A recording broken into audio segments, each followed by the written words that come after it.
Imagine a coastline in a tropic. What comes to mind is a coral reef and probably a sandy beach.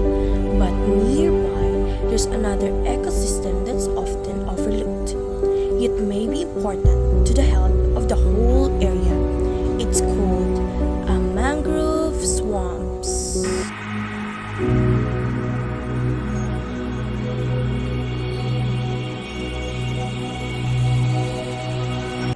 Monbase Seafood Restaurant is located at Barangay Bangkirohan, Cadiz City. It can be reached via a tricycle ride from Cadiz City proper with a 20 pesos fee. Monbase Seafood Restaurant is among the wonderful places settled inside the thick mangroves beside the river. People came here to enjoy the ambience of the place, gather with family and friends. It is covered with beautiful lush mangrove forests, so I asked a special permission from the owner of the area to explore the mangrove.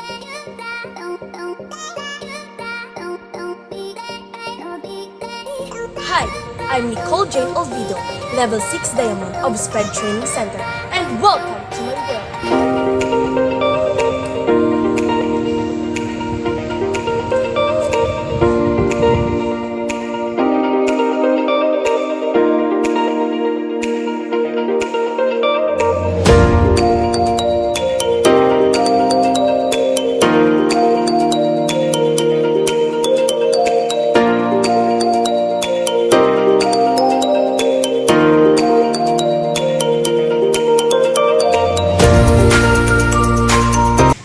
Mangroves are a type of plant living in the tidal coastal areas between sea and land.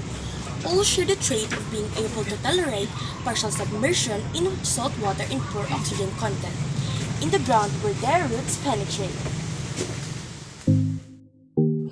Mangroves are extremely important for several reasons. First, they serve as a buffer zone between the ocean and the shore.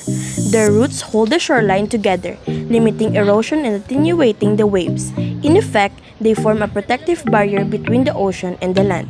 Second, and perhaps more importantly, mangroves serves as a refuge for marine life. The tangled maze of the roots in the mangrove creates a confusing shallow water labyrinth, taking refuge in this protective maze. Many animals survive here when they couldn't survive anywhere else. The mangrove is a nursery for juvenile fish and vertebrates in the protection of the calm, sheltered waters of the mangroves away from the predators. The juvenile fish find food and safety. Several species of ant, fungi, and butterflies in mangroves provide benefits to each other through mutualism. Without the mangrove, life on the reef would be in trouble. Mangroves live in salt water, which is a tough environment for a plant. You have to get rid of it or it will kill a tree. They get rid of it by concentrating in their leaves. Some mangrove trees excrete the salt throughout the leaves as a crystal, which is then washed away by a rain. You can taste the salt on the leaves.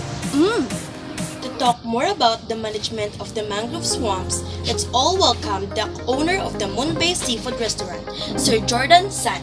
Thank you very much for coming. Hi, my name is Nicole Jane Olvido from Level 6 Diamond of SPED Training Center. I'm gathering information about mangrove management. This interview seeks to learn more about the community awareness of the different benefits that mangrove provide here in Monbase and the people around here. Could you tell us how you started this successful business settled here in the middle of the mangroves? We started May 8 of 2018. So I believe it's a bit successful because there is advocacy in building this kind of business. This is also to educate our young ones, especially for the benefit of having mangrove around us. How many years you have lived here? We have been living here since 1968 and I was born 1974, so since birth. So we're already here in Monbase. Now, could you give us an idea of how many percent of mangroves cover this place? So our area is around 300 square meters and mangrove occupies like 60% of our land-owned area. How much do you agree that mangroves could give service or benefit to the community or to the people who visit the place? To visit the place, of course, you will be educated because you will be seeing mangrove around us. So the benefit is that it protects us from typhoon, like for example during Yolanda. During Yolanda, mangroves really protect our old house. So it's not really a problem for us when it comes to typhoon because there is this mangrove that will protect us from typhoon. Since here in our country, we have dry and rainy seasons, are there instances that this place has few customers or visitors during rainy days? How about sunny days? What is the ratio? Okay, during sunny days, of course, we are expecting people to come here because of the atmosphere. It's so relaxing. Now, during rainy days, of course, we are expecting less because of rain. And at the same time, because of the distance from the city and to our place. But of course, during rainy days, we are also in a dilemma, of course, having this problem because, we are afraid of flood.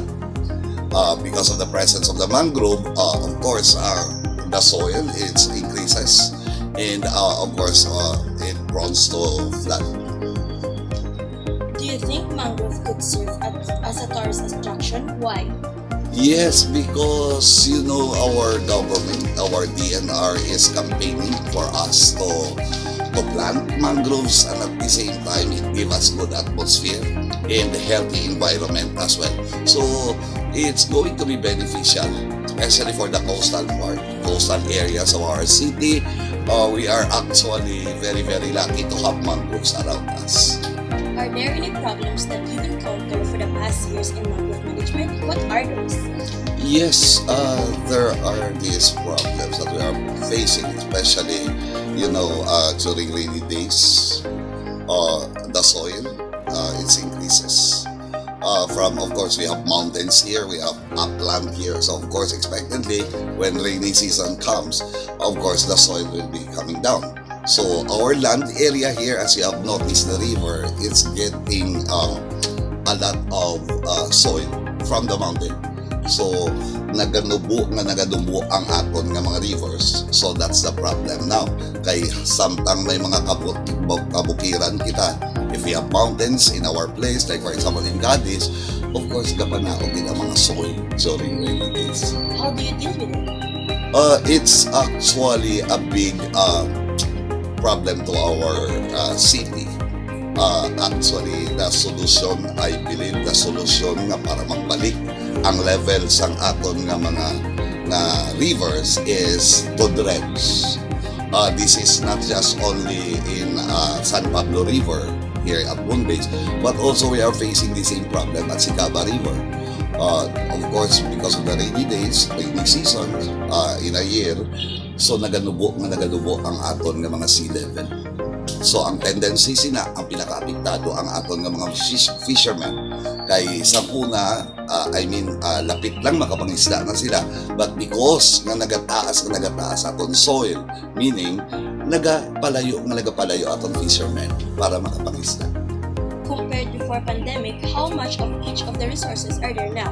Mangroves, animals, people living, or visiting? Okay, first for the mangroves is that during pandemic hindi gila apektado because there is this already mangroves around us. Second is that the most affected form of business in our city, of course, is a restaurant because during lockdown, people stayed at home, they cook their own foods, so medyo apektado gid ang aton nga mga restaurant.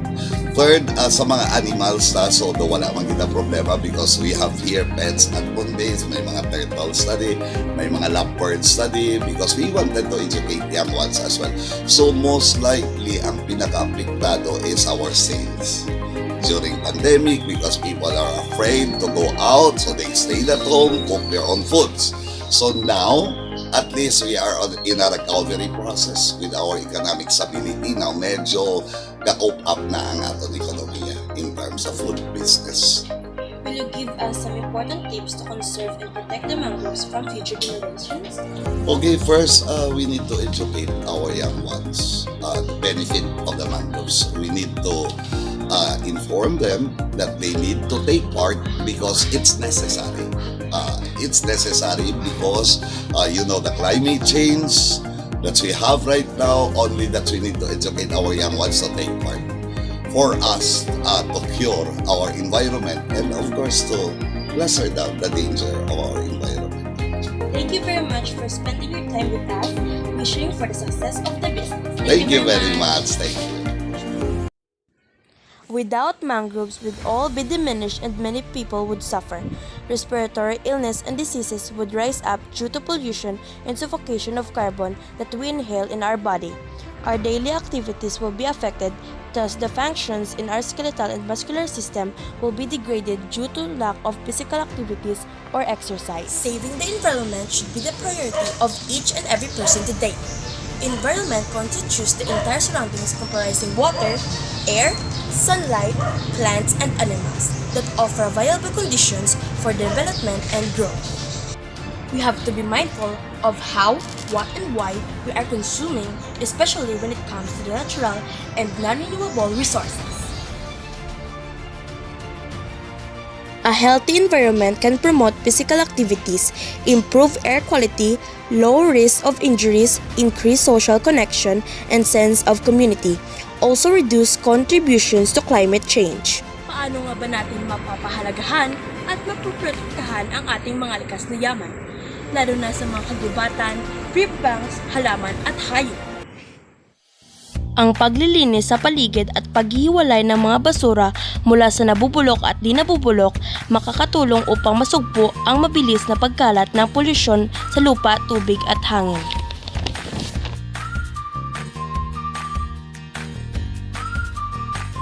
Lahat tayo ay dapat magtulungan. Dapat isipin na natin ang iba bago ang sarili. Ito ay makabubuti sa atin lahat at kung gagawin natin ang para sa kapakanan at kalikasan. Kung hindi ka kikilos, sino ang kikilos? Kung hindi ngayon, kailan?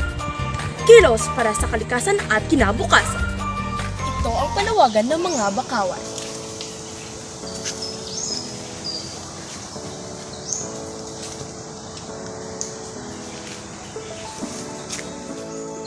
This vital ecosystem deserves our respect so that all living things can call it a home.